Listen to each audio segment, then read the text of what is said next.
জুলাই গণ অভ্যুত্থানের প্রথম শহীদ রংপুর বেগম রোকেয়া বিশ্ববিদ্যালয়ের শিক্ষার্থী আবু সাইদ হত্যা মামলার ৮০৯ পৃষ্ঠার পূর্ণাঙ্গ রায় প্রকাশ করেছেন আন্তর্জাতিক অপরাধ ট্রাইব্যুনাল।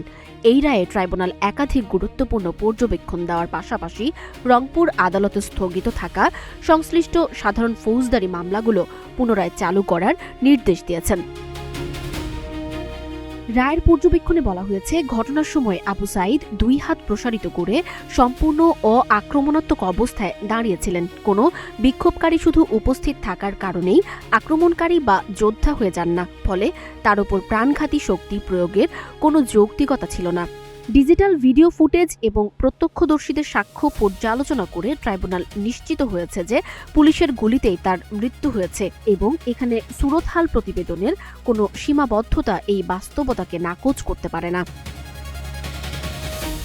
আদালত স্পষ্ট করেছে, এই হত্যাকাণ্ডের দায় শুধু গুলিবর্ষণকারী পুলিশের নয়, বরং আন্তর্জাতিক অপরাধ আইনের কমান্ড রেসপন্সিবিলিটি ও জয়েন্ট ক্রিমিনাল এন্টারপ্রাইজ নীতি অনুযায়ী পরিকল্পনা, নির্দেশনা ও অভিযানের দায়িত্বে থাকা কর্মকর্তাদের ভূমিকাও সমানভাবে বিচারযোগ্য। আইন বিশেষজ্ঞদের মতে, ডিজিটাল প্রমাণের মূল্যায়ন ও রাষ্ট্রীয় শক্তি প্রয়োগের জবাবদিহিতা নিশ্চিতের ক্ষেত্রে এই ঐতিহাসিক রায় ভবিষ্যতে একটি গুরুত্বপূর্ণ আইনি দৃষ্টান্ত হয়ে থাকবে। সঞ্জিদা ফিল, সোনিয়া, নাগরিক, প্রতিদিন।